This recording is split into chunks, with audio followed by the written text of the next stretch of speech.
Hello दोस्तों, आप सबको गुड मॉर्निंग। आज हम पढ़ने जा रहे हैं सर्कुलेटरी सिस्टम, परिसंचरण तंत्र। परिसंचरण तंत्र की खोज किसने किया था? विलियम हार्वे ने। विलियम हार्वे रक्त के माध्यम से शरीर के विभिन्न कोशिकाओं तक पोषक तत्व, गैस, वायु तथा हार्मोन का स्थानांतरण ही परिसंचरण कहलाता है। परिसंचरण मुख्यतः दो प्रकार के होते हैं: खुला परिसंचरण तंत्र और बंद परिसंचरण तंत्र। ओपन सर्कुलेटरी सिस्टम में अगर देखें तो इसमें रक्त कोटर यानी कि हीमोसेल में पाया जाता है। इसमें वाहिनियाँ, सिरा और कोशिकाएं नहीं होती हैं। किसमें? खुला परिसंचरण तंत्र में। जैसे एग्जाम्पल में क्या है, यह घोंघा, सिप्पी, मच्छर, कीट, पतंग, झींगा, बिच्छू इत्यादि में, अर्थात ऑर्थोपोडा जो होते हैं, ऑर्थोपोडा तथा मोलस्का, ऑर्थोपोडा और मोलस्का संघ के जीवों में पाया जाता है। कैसा?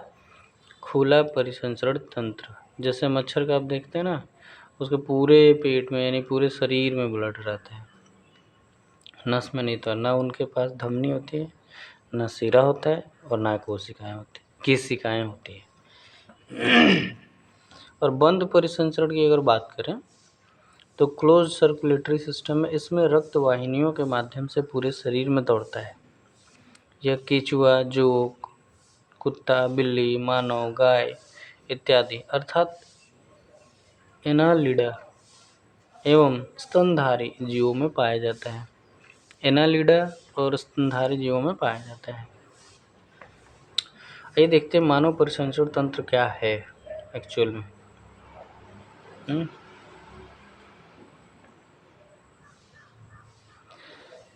ह्यूमन सर्कुलेटरी सिस्टम में वाहिनियाँ, रक्त और हृदय ये सब पाया जाता है।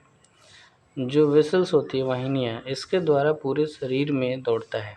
यानी जो ब्लड होता है वो वाहिनियों के द्वारा पूरे शरीर में दौड़ता है। जैसे धमनी में, आर्टरी में, सिरा के माध्यम से वेन्स में, और केशिकाएं यानी कैपिलरीज।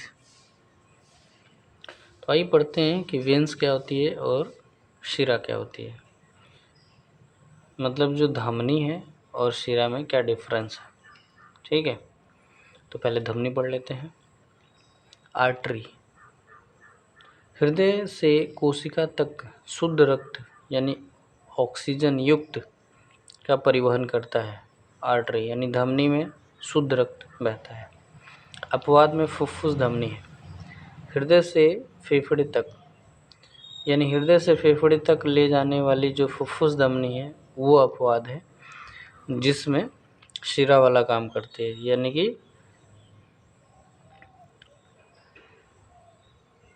यानी कि ऑक्सीजनेटेड नहीं, इनऑक्सीजनेटेड को प्रवाहित करती है। जैसे धमनी शरीर के आंतरिक परतों में उपस्थित होता है, यानी शरीर का जो आंतरिक परत है उसमें उपस्थित होता है धमनी, ये दिखता कम है। कपाट इसमें नहीं होता।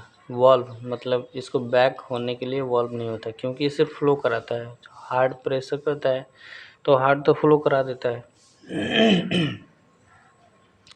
इसकी नलियाँ संकीर्ण होती है, मतलब इसकी नलियाँ पतली होती हैं तथा दीवार मोटी होती है, क्योंकि प्रेशर होता है ना इसमें, पंप करता है, हार्ट पंप करता है, फोर्सली इसको पहुंचाता है।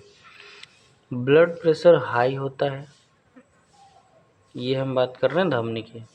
अगर हम सिरा की बात करें तो सिरा में कोशिका से हृदय तक अशुद्ध रक्त यानी CO2 का परिसंचरण करता है। तो सिरा अशुद्ध रक्त करता है और आर्टरी शुद्ध रक्त करती है, जिसमें ऑक्सीजन युक्त होता है। इसका भी अपवाद देखें तो फुफ्फुस सिरा है। फुफ्फुस धमनी और फुफ्फुस सिरा। जहाँ ये फुफ्फुस वर्ड आ गया ना, फुफ्फुस, फुफ्फा बहुत रिलेशन में अपवाद होते हैं, वैसे ये फुफ्फुस धमनी है ना। ये पल्मोनरी वेंस, ये शुद्ध रक्त का परिसंचरण फेफड़े से हृदय तक करती है, और ये हृदय से फेफड़े तक ले जाती है कौन सा, अशुद्ध का। तो अपवाद है, अगर ये शुद्ध जा रहा है तो यहाँ पे अशुद्ध हो जाएगा ना, यस अशुद्ध हो जाएगा, और यहाँ पे शुद्ध रक्त हो जाएगा, जबकि शिरा का काम है अशुद्ध रक्त प्रवाहित करना। शिरा शरीर के बाहरी परत में उपस्थित होता है, शिरा शरीर के बाहरी परत में उपस्थित होती है। यही हमें नीली नीली जो नसें दिखती है हाथ पैरों पे, चेहरे पे, कहीं भी, तो पूरा ऊपर ऊपर जो नस दिखता है, ये सब जो दिख रहा है ना, ये सब के सब शिरा है। और जो ये इनवेल्ड है अंदर की तरफ, ये जो अंदर है, ये जो दब रहा है, ये होता है धमनी। इसकी नलियाँ चौड़ी होती हैं जो दिखती हैं, और तथा दीवार पतली होती है। ऐसे हम लोग इसको मूव करते हैं ना, इधर उधर चलता रहता है। ये देखिए, यहाँ से पकड़ के इसको मूव कर, उछल रहा है ना। ब्लड प्रेशर इसका लो होता है क्योंकि स्लो फ्लो होता है। अब आते हैं केशिकाएं, कैपिलरीज। यह धमनी तथा शिरा को एक दूसरे से बांध कर रखता है, यानी कि धमनी और शिरा एक दूसरे को बांध कर रखता है। कौन, कैपिलरीज को, केशिकाएं। इसमें शुद्ध एवं अशुद्ध दोनों प्रकार के रक्त पाए जाते हैं। इसमें शुद्ध भी होता है, अशुद्ध भी होता है, दोनों प्रकार के रक्त पाए जाते हैं। यह बहुत पतली नली होती है, यानी नाम ही इसका केशिकाएं है। केशिकत्व वगैरह हम जब पढ़ रहे थे साइंस में, तो केशिकत्व की क्वालिटी वैसे होती है, पतली से एकदम सिराए। जैसे पेड़ पौधे अपना वो कर लेते हैं, न्यूट्रिशन लेते हैं ज़मीन से, पानी से वगैरह वगैरह, दैट इज़ कॉल्ड केशिकत्व, कैपिलरीज। अब ब्लड की अगर बात करें तो ब्लड होता क्या है, इससे रिलेटेड देखें। ब्लड का निर्माण कहाँ होता है, इसकी मात्रा कितनी होती है, ये इसकी प्रवृत्ति कैसी होती है ना, ये क्या होता है उसके बारे में। तो ब्लड एक तरल संयोजी ऊतक है, हाँ, और इसका पीएच मान 7.4 होता है। यह इसका निर्माण अगर देखें तो भ्रूण अवस्था में, अगर बच्चा गर्भ में है तो यकृत में होता है, और अगर युवा और वयस्क है, बाहर बड़ा हो गया, तब इसका निर्माण अस्थि मज्जा में होता है। ये ब्लड की बात हो रही है। तो ब्लड का पीएच मान 7.4 होता है। इसकी प्रवृत्ति क्षारीय होती है।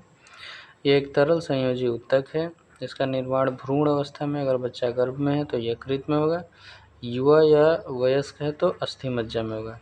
अस्थि मज्जा मतलब जहाँ बड़ी बड़ी, जैसे थाई की हड्डी हो गई, जांघ की, या पेल्विक की हड्डी हो गई, कमर की, इन सब में अस्थि मज्जा का निर्माण होता है।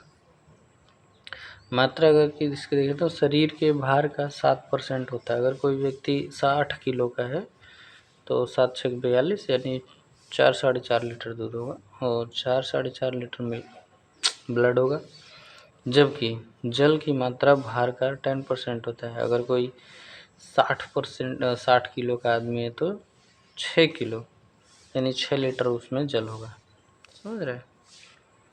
शरीर के मुख्यतः दो अवयव हैं। शरीर के मुख्यतः दो अवयव हैं, यानी कि दो एलिमेंट हैं। कौन कौन, प्लाज्मा और कणिकाएं। शरीर के नहीं, रक्त के, है तभी तो कहूँ, रक्त के दो मुख्यतः अवयव हैं, प्लाज्मा और कणिकाएं। अब प्लाज्मा होता क्या है इसके बारे में पढ़ते हैं। रक्त का निर्माण भाग होता है निर्जीव भाग, यानी जो रक्त है उसका निर्जीव भाग है प्लाज्मा। यह रक्त का 5.5%, 5.5 तो नहीं होता है, 55% होता है। यस, ये पॉइंट नहीं होगा, जस्ट 55, यानी 55। रक्त का निर्माण 55% भाग पर होता है। इसका रंग हल्का पीला होता है, यानी जो प्लाज्मा होता है एक तो 55% होता है, हल्का पीला रंग का होता है। और ये हल्का पीला किस वजह से होता है, उसका नाम है बिलरुबिन की उपस्थिति के कारण। बिलरुबिन जो कि स्प्लीन, यानी कि लीवर में पाया जाता है, स्प्लीन में जो होता है। संगठन इसकी बात करें तो जल 90 से 92% होता है, प्रोटीन 7% होता है, और खनिज 1 से 2% होता है। Globular globular albumin, fibrinogen, prothrombin रक्त का थक्का जमाने में सहायक होता है। मतलब ये प्रोटीन में जो मिला होता है, प्रोटीन में ग्लोब्यूलर होता है, एल्ब्यूमिन होता है, फाइब्रिनोजेन होता है, प्रोथ्रोम्बिन होता है ना। तो रक्त का थक्का जमाने में ये दोनों काम करते हैं। फाइब्रिनोजेन ये क्या करते हैं ना, जाकर वहाँ पे जालीदार जैसे बना देते हैं, जिसकी वजह से इसका रक्त का थक्का जम जाता है। समझ रहे हैं? अब कणिकाएं होती क्या हैं इसके बारे में पढ़ते हैं। कार्पल्स में होता है रक्त का वह भाग या रक्त का 45%। हाँ देखें, ये अगर 55% है यानी प्लाज्मा 55% है तो 45% कणिकाएं हैं, क्योंकि हमने बताया था रक्त के मेन 2 अवयव हैं। कौन कौन? प्लाज्मा और कणिकाएं। आइए पढ़ते हैं कणिकाएं क्या। इसके मुख्यतः 3 भाग हैं, आरबीसी, डब्ल्यूबीसी और प्लेटलेट्स। यानी प्लाज्मा बिल्कुल ही अलग है और कणिकाएं में आरबीसी, डब्ल्यूबीसी, प्लेटलेट्स। तो संख्या में आरबीसी सबसे ज़्यादा होता है, उसके बाद प्लेटलेट्स होती है और सबसे कम होता है डब्ल्यूबीसी। 10,000 लगभग होता है पर mm, ऐसे mm क्यूब करते हैं ना, पर mm क्यूब में 10,000 होता है। और 5 से 6 मिलियंस तो ये होते हैं, 5 से 6 मिलियन, यानी कि इसके काउंट कार्पल्स में कर रहे हैं, मॉलिक्यूल्स में। और प्लेटलेट्स 2.5 से 3.5 लाख, 2.5 से 3.5 लाख होते हैं। अगर आकार की बात करें तो डब्ल्यूबीसी सबसे बड़ा होता है, फिर प्लेटलेट्स और सबसे छोटा आरबीसी होता है। जबकि आरबीसी संख्या में ज़्यादा होती है, डब्ल्यूबीसी संख्या में बहुत कम होता है, सबसे कम। लेकिन आकार में डब्ल्यूबीसी बड़ा है, फिर प्लेटलेट्स, फिर आरबीसी। ये प्लेटलेट्स जब डोनेट करते हैं अलग से, प्लेटलेट्स कम होने लगता है तो ब्लड चढ़ाते हैं, जिसमें मैक्सिमम ये प्लाज्मा जाता है। प्लाज्मा अलग से होता है और प्लेटलेट्स अलग होती है। आरबीसी लाल रंग कणिकाएं, कार्य क्या होता है? गैस का परिवहन करता है। यानी गैस CO2, NO2 जो भी हम नाक के द्वारा श्वसन क्रिया के द्वारा कार्य करते हैं वो उसको परिवहन करता है।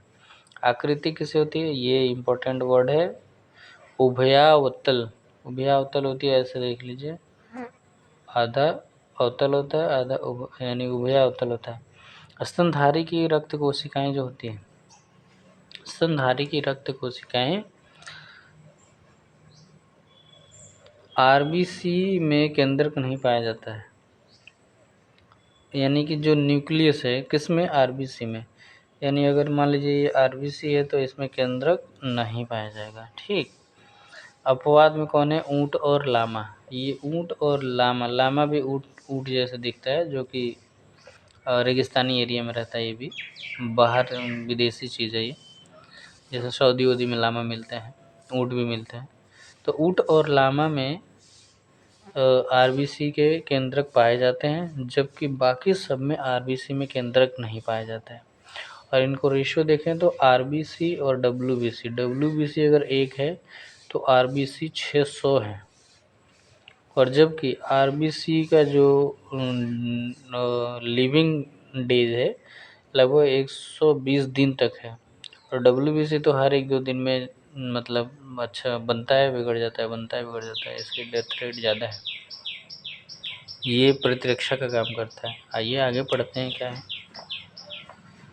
रेड ब्लड सेल आरबीसी, इसका दूसरा नाम है जो एग्जाम में आएगा, उसका नाम है एरिथ्रोसाइट। अगर एग्जाम में पूछ दिया कि एरिथ्रोसाइट क्या है, एरिथ्रो का मतलब होता है रेड और साइट मतलब सेल, तो रेड ब्लड सेल हो गए ना, लाल रंग कोशिकाएं। कोशिकाएं नहीं बोली, कणिकाएं बोलिए, यहाँ पे कणिकाएं ठीक है, कणिकाएं।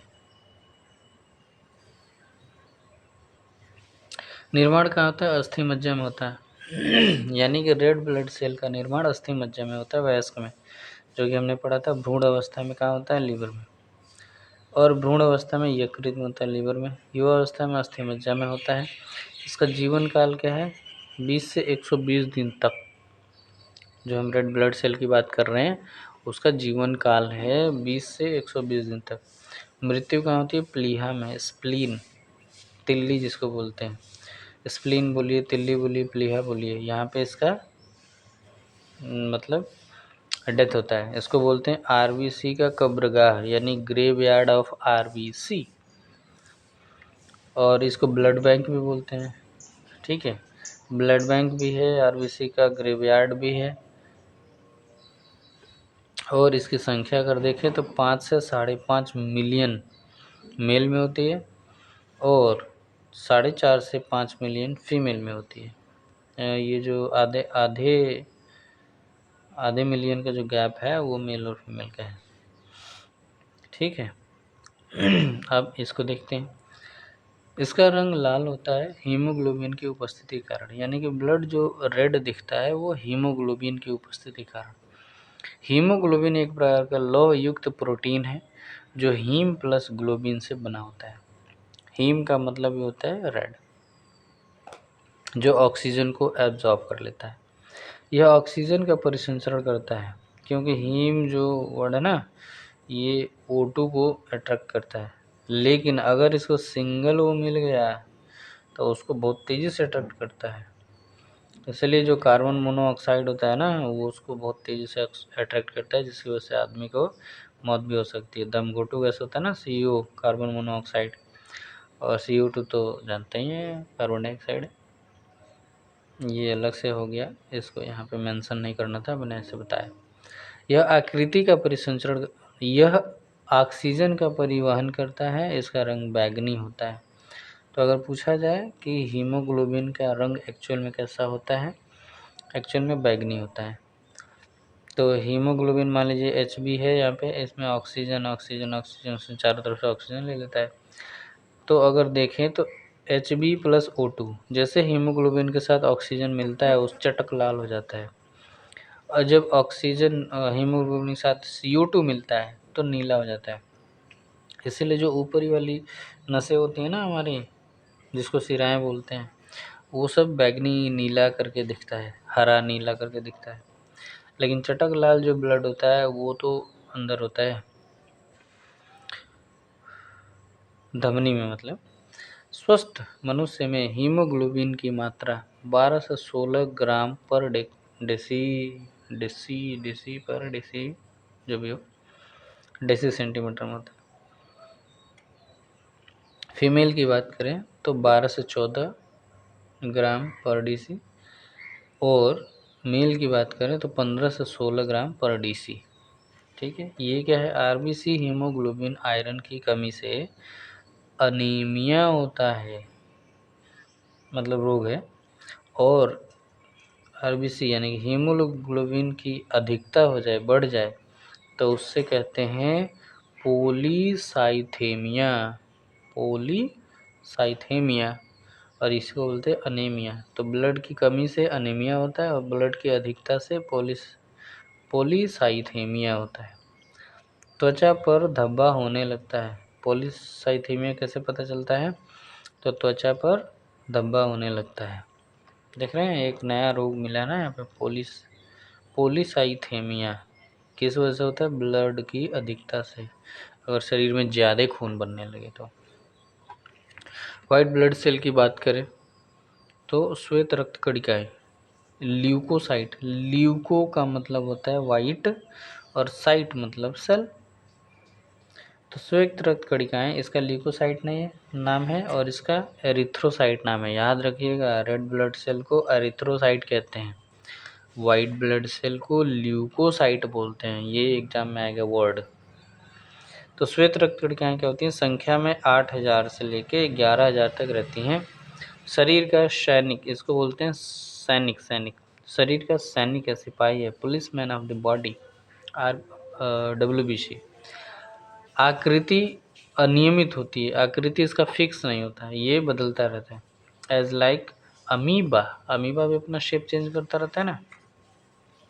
निर्माण क्या होता है? अस्थि मज्जा में, बोन मैरो में इसका निर्माण होता है, यानी कि जैसे WBC का निर्माण होता है वैसे ही वाइट ब्लड सेल का।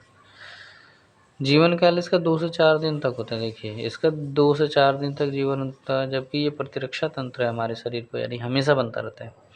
और जो आरबीसी है वो 120 दिन तक रहता है।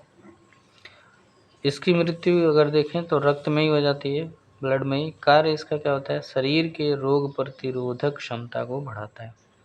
शरीर के रोग प्रतिरोधक क्षमता को बढ़ाता है। और नोट में अगर देखें तो डब्ल्यूबीसी की कमी से ल्यूकोपेनिया रोग होता है। ल्यूकोपेनिया, ध्यान दीजिएगा। और डब्ल्यूबीसी की अधिकता से ल्यूकेमिया, जिसको ब्लड कैंसर कहते हैं।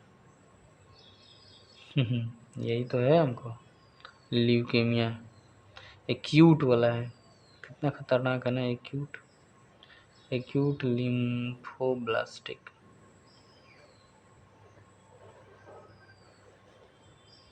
Acute lymphoblastic leukaemia, LEUKEMIA, leukaemia, acute lymphoblastic leukaemia. इसमें क्या होता है ना, हमारे शरीर का डब्ल्यूबीसी बढ़ता रहता है, बहुत ज़्यादा तेज़ी से बढ़ता है, जबकि डब्ल्यूबीसी की काउंट कम होती है। तो इसमें डब्ल्यूबीसी ज़्यादा बढ़ जाता है। और आरबीसी, अभी हमने पीछे रेशियो देखा कि 600 पे 1 होता है, यानी 600:1 होता है। जो डब्ल्यूबीसी का प्रकार अगर देखें तो ये कणिकाएँ यानी कि ग्रैन्युल्स होते हैं, और अकणिकाएँ अगर देखें तो अग्रैन्युल्स होते हैं। जैसे कणिकाएँ में क्या होता है? न्यूट्रोफिल्स होती है ना? न्यूट्रिनोफिल्स होता है, बेसोफिल्स होता है, और इयोसिनोफिल्स होता है। ये सबसे कम होता है इयोसिनोफिल्स, और सबसे ज़्यादा होता है 60% न्यूट्रोफिल्स। ये सब जब मैं ब्लड जांच करवाता हूँ तो ये सब दिखता है उसमें, ब्लड सारा इसमें कंटिन्यू होता है। जो अकणिकाएँ होती हैं एग्रैन्युल्स, इसमें मोनोसाइट होता है जो सबसे बड़ा होता है आकार में, और लिम्फोसाइट होता है जो सबसे छोटा होता है। शरीर में प्रतिरक्षा जो एंटीबॉडी का निर्माण करता है वो लिम्फोसाइट करता है। लिम्फोसाइट में 2 सेल होते हैं, एक टी सेल होता है, एक बी सेल होता है। टी सेल परिपक्व थाइमस ग्रंथि में, इसका मतलब मैच्योरिटी लेवल आता है थाइमस ग्लैंड में, और बी सेल का परिपक्व अस्थि मज्जा में होता है, बोन मैरो में। इसका निर्माण अस्थि मज्जा में होता है, बी सेल का। और टी सेल का निर्माण और परिपक्वता थाइमस ग्लैंड, मतलब निर्माण तो बोन मैरो में ही सारे होते हैं, लेकिन इसकी जो मैच्योरिटी लेवल आती है, परिपक्वता की बात कर रहे हैं, वो थाइमस ग्रंथि में होती है। ठीक है, तो आप जब भी ब्लड जांच कराएंगे, आरबीसी डब्ल्यूबीसी जो भी हो, जैसे सीबीसी एक कॉमन टेस्ट होता है ना, CBC, complete blood count, yes. जब सीबीसी टेस्ट करवाते हैं 80 रुपये का होता है टेस्ट ये। सीबीसी जब टेस्ट करवाते हैं तो कंप्लीट ब्लड काउंट में सब कुछ पता चल जाता है, जिसमें ये सारी चीज़ें होती हैं। आरबीसी के बारे में भी होता है, रेड ब्लड सेल के, प्लाज्मा के, प्लेटलेट्स के, सब पता चल जाता है कि कौन कितना है, जिसके अनुसार डॉक्टर पता कर पाते हैं क्या नीड है हमें।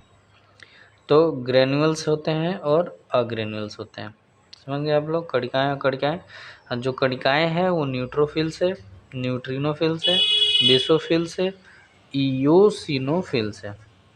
अकणिकाएँ में मोनोसाइट है, लिम्फोसाइट है, जो कि लिम्फोसाइट के 2 पार्ट हैं, टी सेल और बी सेल। बी सेल का परिपक्व अस्थि मज्जा यानी बोन मैरो में होता है, और टी सेल का परिपक्व थाइमस ग्रंथि में होता है। इसका निर्माण, इन दोनों का निर्माण जो होता है वो अस्थि मज्जा में होता है, समझे। Bone marrow is called the अस्थि मज्जा। देन प्लेटलेट्स की बात करें तो प्लेटलेट्स में इसको बोलते हैं थ्रम्बोसाइट। अब ध्यान दीजिएगा, अभी हमने पढ़ा कि जो रेड ब्लड सेल है उसको बोलते हैं एरिथ्रोसाइट, फिर हमने पढ़ा वाइट ब्लड सेल होते हैं उसको बोलते हैं ल्यूकोसाइट। अब एक और साइट आया है जिसको बोलते हैं थ्रम्बोसाइट। तो थ्रम्बोसाइट किसका संकेतक है, किसका नाम है? प्लेटलेट्स का, बिम्बाणु, प्लेटलेट्स को बिम्बाणु बोलते हैं, और इसको बोलते हैं थ्रम्बोसाइट। तो एग्जाम में तो ये आएगा ना कि थ्रम्बोसाइट क्या है। निर्माण अस्थि मज्जा में होता है, ये भी बोन मैरो में, यानी कि इसकी संख्या अगर देखें तो संख्या में है 2.5 से लेके 3.5 लाख, जीवन काल 3 से 5 दिन, और WBC का जीवन काल कितना है? WBC का जीवन काल है 2 से 4 दिन। और वाइट ब्लड सेल का रेड ब्लड सेल का कार्य कितना है? RBC रेड ब्लड सेल का है 20 से लेके 120 दिन तक। सोचिए, इसका इतना दिन, इसका इतना दिन, इसका। मृत्यु की बात करें तो प्लीहा स्प्लीन में भी, तिल्ली में हो जाता है। इसका कार्य रक्त का थक्का जमाने में सहाय करता है। यानी जो प्लेटलेट्स है, ये बीमाणु है, यही तो जाली बनाता है जिसकी वजह से ब्लड का फ्लो रुक जाता है। तो कार्य रक्त का थक्का जमाने में सहायता करता है। अब रक्त थक्का कैसे जमता है, उसका अगर स्ट्रक्चर देखें तो थ्रोम्बोसाइट यानी प्लेटलेट्स प्लस में वायु, जैसे वायु के संपर्क में आता है थ्रोम्बोप्लास्टीन बनाता है। क्या बनाता है? थ्रोम्बोप्लास्टीन। ये रक्त का भाग होता है थ्रोम्बोसाइट। अगर थ्रोम्बोप्लास्टीन प्लस में प्रोथ्रोम्बोन मिल जाता है और प्लस में CAA यानी कि Ca calcium plus plus ion, तो बनाता है थ्रोम्बिन। और थ्रोम्बिन प्लस में फाइब्रो या फाइब्रिनोजेन जब मिल जाता है तब बनाता है फाइब्रिन, तब जाल बन जाता है। और फाइब्रिन प्लस में रक्त की कणिकाएं रक्त का थक्का बना देती हैं। ऐसे प्रोसेस करके 3 से 4 मिनट लगता है। आई थिंक ये लिखा है ना, 4 मिनट में ब्लड थक्का जमने लगता है। रक्त को थक्का बनाने में सहायक होती है ये प्लेटलेट्स। प्रोटीन की बात करें तो प्रोटीन फाइब्रोनोजेन, प्रोथ्रोम्बिन। आयरन की बात करें तो कैल्शियम आयरन।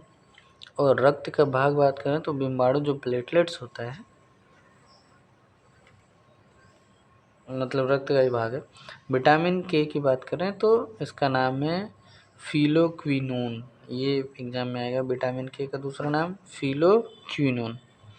यह प्रोथ्रोम्बिन को सक्रिय बनाता है। यानी कि विटामिन के की कमी जब होने लगती है तो ब्लड का क्लोटिंग होना स्लो हो जाता है, लेकिन जब विटामिन के हमारे शरीर में होता है तो जल्दी से ब्लड जम जाता है।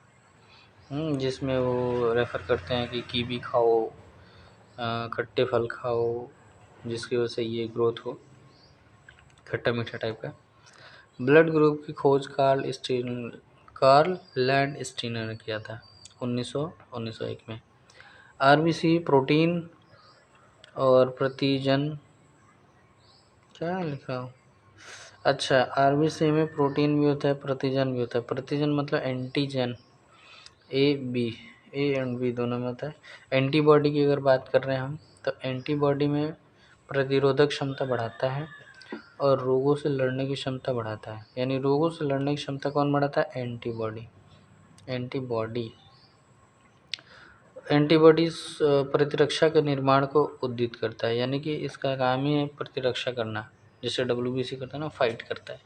अब आइए हम ग्रुप में देखते हैं ए बी एंड ओ बिल्कुल ओवल यानी कि जीरो शेप में होता है, और AB जो होता है वो इस प्रकार में दिखता है, B ऐसे दिखता है और A ऐसे दिखता है। तो थोड़ा थोड़ा शेप में भी डिफरेंस है इन सब पे। ये AB तो एकदम फूल बन गया है, B थोड़ा दूसरा फूल बना है, A अलग फूल बना है, और O तो पूरा सर्कल हो गया है। एंटीजन, ब्लड ग्रुप, एंटीबॉडी किससे ले सकता है और किसको दे सकता है, ये पूरा एक चार्ट बनाया गया है। इस चार्ट को ध्यान से देखते हैं।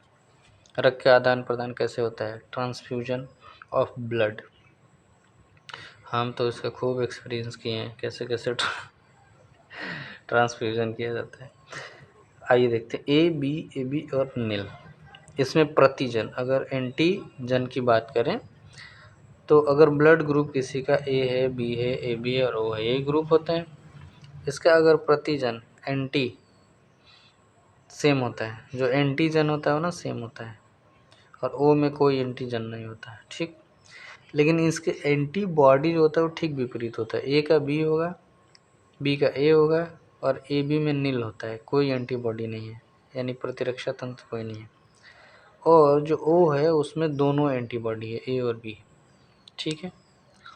यानी जो एंटीजन होता है वो सेम होता है, ब्लड ग्रुप के सेम होता है, और जो एंटीबॉडी होता है वो उसके अपोजिट पे होता है। जैसे ए का बी हो गया, बी का ए हो गया, ए बी का कुछ भी नहीं होता, नील होता है, ओ का ए बी होता है। किससे ले सकता है? तो जो ए ब्लड ग्रुप वाला आदमी है वो ए से ले सकता है और ओ से ले सकता है। जो बी ब्लड ग्रुप वाला आदमी है वो बी से ले सकता है और ओ से ले सकता है। जो ए बी ब्लड ग्रुप वाला आदमी है वो ए से ले सकता है, बी से ले सकता है, ए बी से ले सकता है और ओ से भी ले सकता है। यानी ए बी सबसे ले रहा है, इसीलिए इसको बोलते हैं सर्वग्राही, यानी कि रिसेप्टर है, सबसे ले लेता है। और ओ की अगर बात करें तो ओ सिर्फ ओ से लेता है, ठीक है। और दे किसको सकता है? ए को, बी को, ए बी को, ओ को दे सकता है। तो लेने वाली बात और देने वाली बात, तो ए वाला ग्रुप किसको देगा? ए को देगा, ए बी को देगा। बी ग्रुप वाला आदमी बी को देगा, ए बी को देगा। ए बी वाला ए बी को देगा। ए बी वाला सिर्फ ए बी को दे सकता है। और ओ वाला देने की अगर बात आती है तो ए को, बी को, ए बी को, ओ को, सबको दे सकता है। लेकिन लेने की बात आ रही है तो ओ सिर्फ ओ से ही लेगा, ठीक है। इसलिए ओ वाले जो होते हैं ना पॉजिटिव नेगेटिव ग्रुप में, वो बहुत ही कम लोग होते हैं, इनकी ब्लड को बचा के रखा जाता है, बहुत ज़रूरी है। हाँ, तो ये होता है कि अगर मान लीजिए कोई इमरजेंसी में है और कोई ब्लड में मतलब उसका ब्लड जांच करने में टाइम लगेगा, ब्लड चढ़ाना ज़रूरी है, तो उस समय कौन सा ब्लड चढ़ा सकते हैं बताइए? कौन सा ब्लड ले सकता है? ब्लड ग्रुप पता नहीं है तो सबसे कौन ले सकता है? कौन है जो सब से ले सकते हैं? सबसे ले सकता है, सबसे ले सकता है। या सबको गिवर कौन है? सबको गिवर कौन है? ओ। तो उसको ओ वाला ब्लड चढ़ा देते हैं। आइए, एक नया इन्वेंशन हुआ जिसको बोलते हैं RH फैक्टर। RH फैक्टर बहुत ही इंपॉर्टेंट है, पेपर में आता है। कैसे आता है? इसकी खोजकर्ता कौन है? कार्ल लैंडस्टीनर, जो कि ब्लड ग्रुप को डिवाइड किया, और प्लस में वीनर एक और साइंटिस्ट आ गए, ये दोनों मिलके RH फैक्टर बनाए। RH फैक्टर जो है वो रिसस नामक बंदर के RBC में पाया गया। यानी कि जो रिसस नामक एक बंदर है उसके RBC में RH फैक्टर पाया गया, जिसे RH फैक्टर कहा जाता है, पाया जाता नहीं, कहा जाता है। इसको पॉजिटिव समूह तथा नेगेटिव समूह दोनों में बांट दिया जाता है। तो RH फैक्टर ओके, जिसमें RH फैक्टर नहीं पाया जाता उसको नेगेटिव कहते हैं, और जिसमें RH फैक्टर पाया जाता है उसको पॉजिटिव कहते हैं, ठीक है। अब पॉजिटिव नेगेटिव क्या है इसको देखते हैं। पॉजिटिव रक्त समूह सिर्फ पॉजिटिव को रक्त दे सकता है, जबकि नेगेटिव रक्त वर्ग समूह व्यक्ति पॉजिटिव तथा नेगेटिव दोनों को दे सकता है। अतः RH फैक्टर जो यूनिवर्सल डोनर है वो नेगेटिव है, ओ नेगेटिव। तो यूनिवर्सल डोनर कौन बना? O negative. और यूनिवर्सल रिसीवर है वो AB पॉजिटिव है, क्योंकि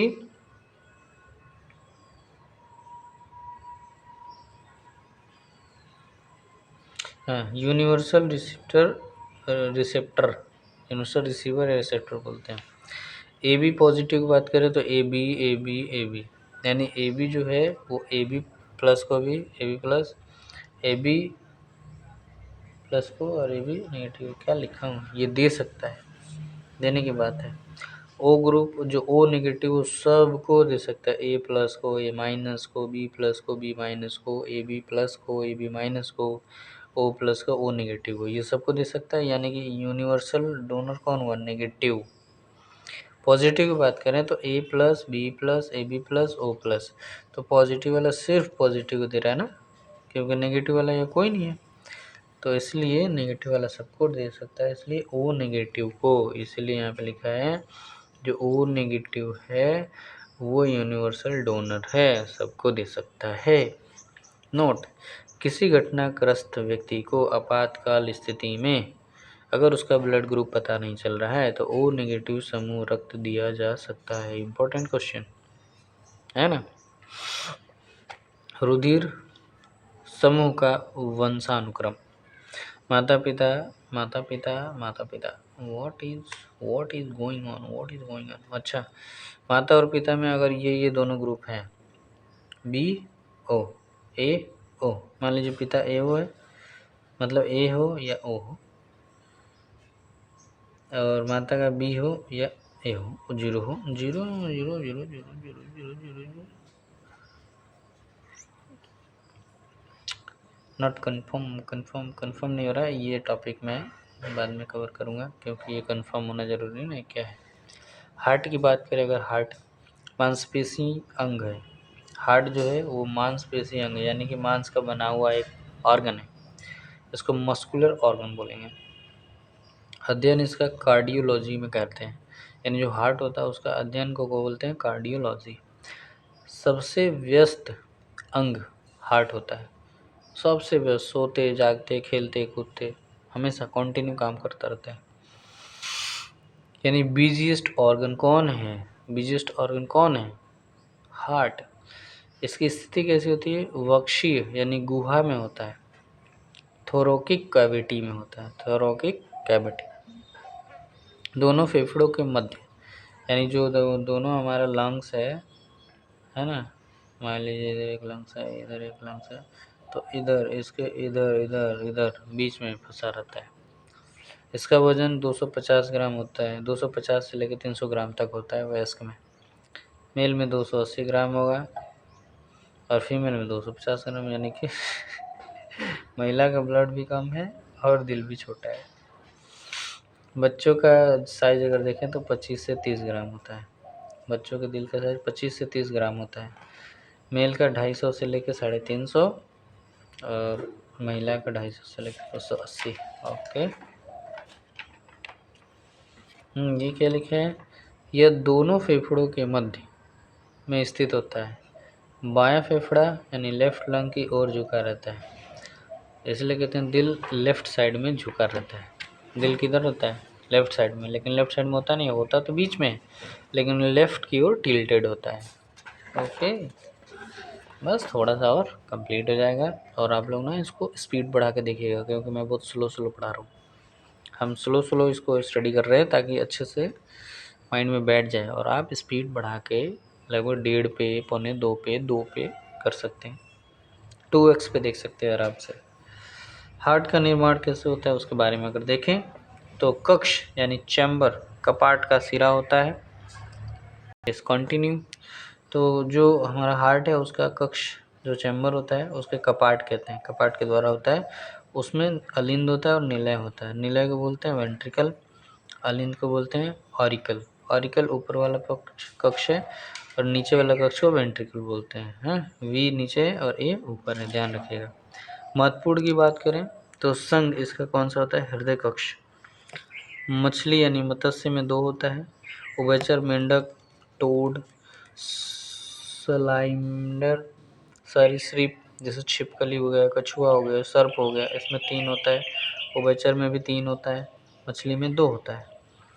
और ये अपवाद मगरमच्छ की बात करें तो इनमें 4 कक्ष होता है, जबकि सरीसृप, अपवाद मगरमच्छ भी तो सरीसृप है, छिपकली है, कछुआ है, सर्प है, उसमें 3 होता है, लेकिन एक्चुअल में अपवाद में मगरमच्छ है जिसके 4 कक्ष होते हैं मानव की तरह। पक्षी में 4 कक्ष होते हैं, स्तनधारी में 4 कक्ष होते हैं जैसे मानव, गाय, कुत्ता ईटीसी, और केचुआ में 8 कक्ष होते हैं वो भाई साहब। और तिलचट्टा में तो 13 कक्ष होता है। बताइए, तिलचट्टा में 13 कक्ष होता है, उसके हार्ट में 13 चैम्बर हैं, केचुआ के हार्ट में 8 चैम्बर हैं। मानव, गाय, कुत्ता इत्यादि स्तनधारी में 4 चैम्बर हैं, पक्षी में भी 4 चैम्बर हैं, छिपकली में, कछुआ में, सर्प में, यानी कि जो सरीसृप वाले हैं उसमें 3 चैम्बर हैं। उभयचर जो है मेंढक, टोड, सलाइमेंडर 3 है, मछली में, मत्स्य में 2 है। तो ये चैम्बर हो गया। और इसमें इन सब में सरीसृप में अपवाद आ गया मगरमच्छ, जो कि रेंगता है, ये भी चलता है। इसमें 4 कक्ष हैं मानव की तरह, ठीक है। तो स्तनधारी की तरह, मानव की तरह, पक्षी की तरह। और कीचुआ तो 8 कक्ष लेके घूम रहा है, और तिलचट्टा 13 कक्ष लेके घूम रहा है।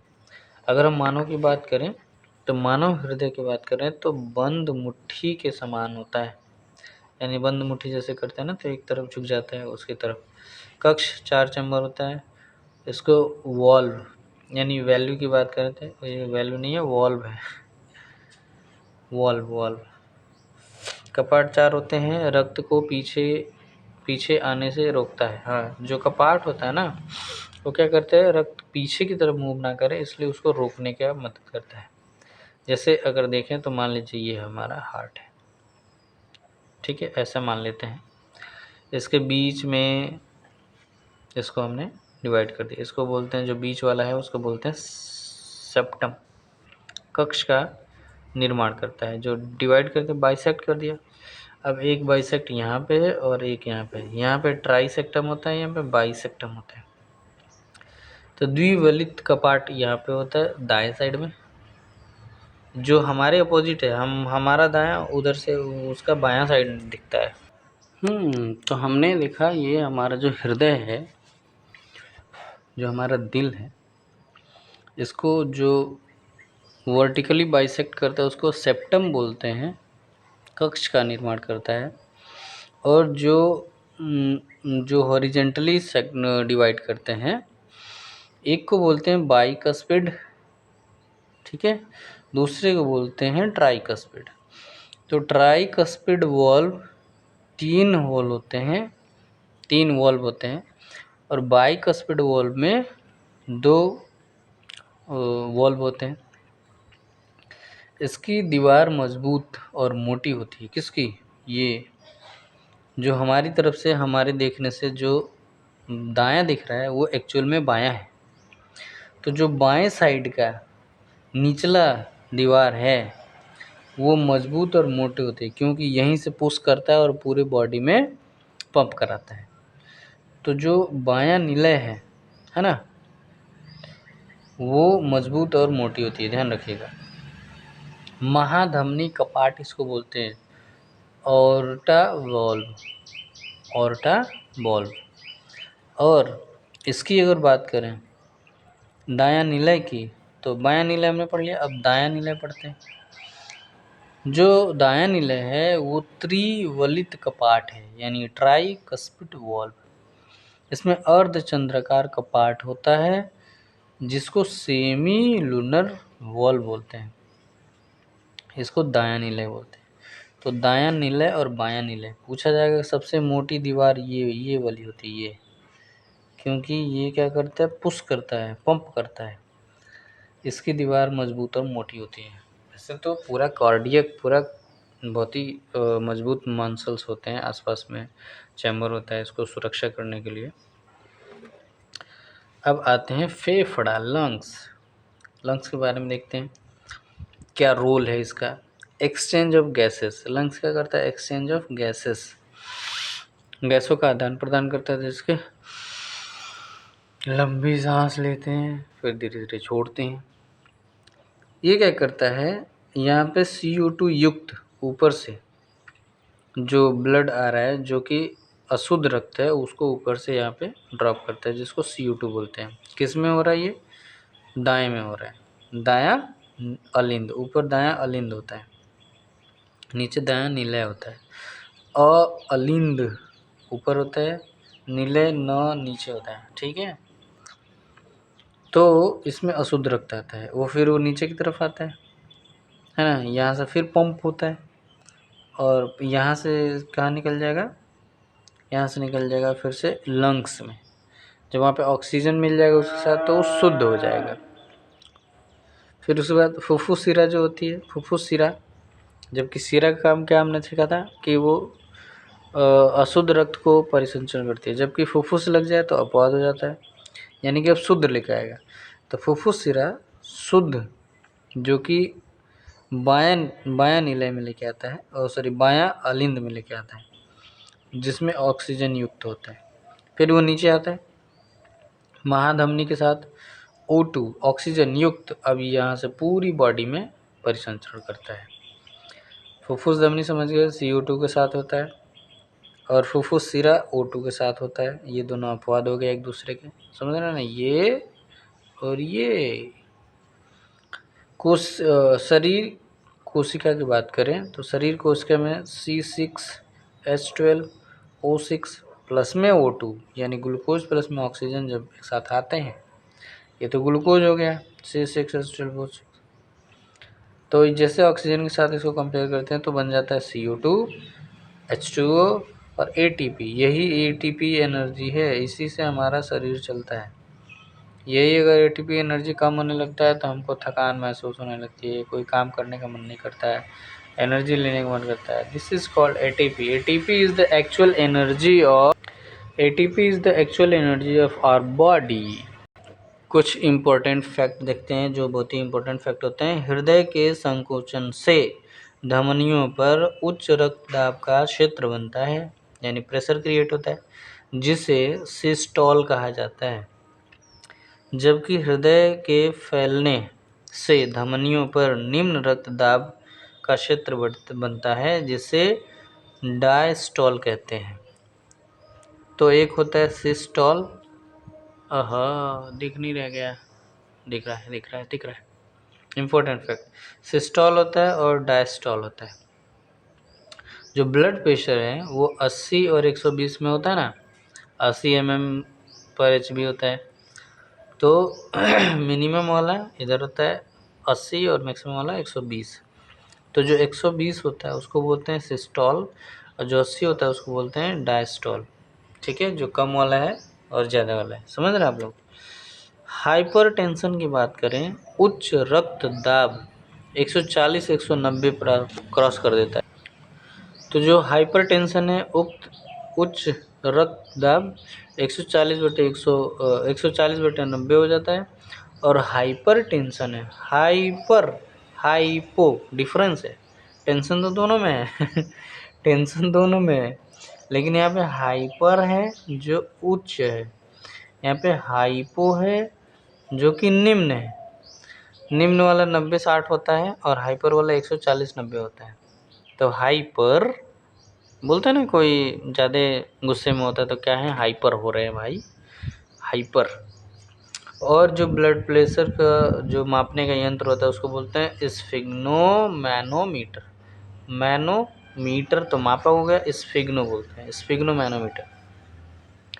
और जो स्टेथोस्कोप होता है, स्टेथोस्कोप, उसको कपाट खुलने एवं बंद होने पर अर्थात हृदय की धड़कन लव डब जो साउंड होता है, लव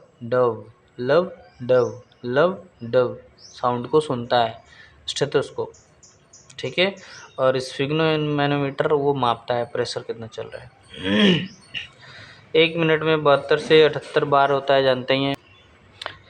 1 मिनट में वयस्क में 72 से 78 बार होता है। नवजात शिशु में 100 से लेकर 120 बार धड़कता है। और इन 1 मिनट, और भ्रूणावस्था में 150 बार धड़कता है क्या बात है।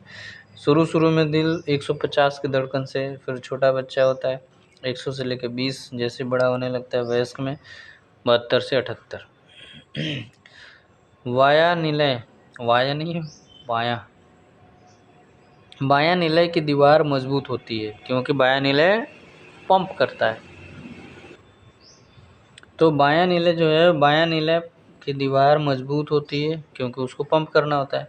और सबसे बड़ी धमनी महाधमनी एरोटा, और सबसे बड़ी शिरा महाशिरा, उसको बोलते हैं वेना कैवा। हृदय को धड़काने हेतु बायां निलय में SA नोड, जिसको सीनो ऑरिकल नोड कहते हैं, जिसको पेस मेकर कहते हैं, पेस मेकर होता है जो उसको धड़काने का काम करता है। किस में होता है, बायां अलिंद में होता है, बायां अलिंद, समझ रहे हैं ना, बायां अलिंद इधर के साइड में, हमारी तरफ से राइट साइड में दिखता है ऊपर बायां अलिंद। ऐसे नोड यानी खराब होने पर कृत्रिम पेस मेकर लगाया जाता है, इसका नाम है जराविक 7। और हृदय के चारों तरफ पाई जाने वाली आवरण को पेरिकार्डियम झिल्ली कहते हैं। पेरिकार्डियम झिल्ली क्या है भाई, हृदय के चारों तरफ पाई जाने वाली झिल्ली है। और पेसमेकर जो कि बायां निलय में, बायां अलिंद में ऊपर साइड में ऐसे नोड होता है, जो ख़राब हो जाए तो पेस मेकर आर्टिफिशियल लगाया जाता है ना, इसीलिए उनको मैग्नेट वगैरह से दूर रहने के लिए कहा जाता है, क्योंकि वो मैग्नेटिक होता है और लोहा लकड़ से दूर रहने की बात सलाह दी जाती है। तो अभी के लिए हम लोग ब्लड से रिलेटेड पढ़ रहे थे, ब्लड का टॉपिक हो गया ख़त्म। अब हम पढ़ेंगे नेक्स्ट में जो भी चीज़ें होगी अगले टॉपिक में। तो हमने ये कवर किया, फिर इधर कवर किया इतना सारा, ठीक है, फिर हमने ये भी कवर किया इतना सारा, और हमने ये भी किया। वाह, कितना टॉपिक कंप्लीट हो गया ना। फिर हमने ये भी कंप्लीट कर लिया, और आप लोग इसको रिवाइज करिएगा और डबल स्पीड से, एकदम 2x की स्पीड से करिएगा, क्योंकि मैं बहुत स्लो स्लो बता रहा था। और इनसे सारे क्वेश्चन ब्लड से रिलेटेड जो भी होगा, हार्ट से रिलेटेड, इसी से सारे क्वेश्चन बन जाएंगे। Thank you so much.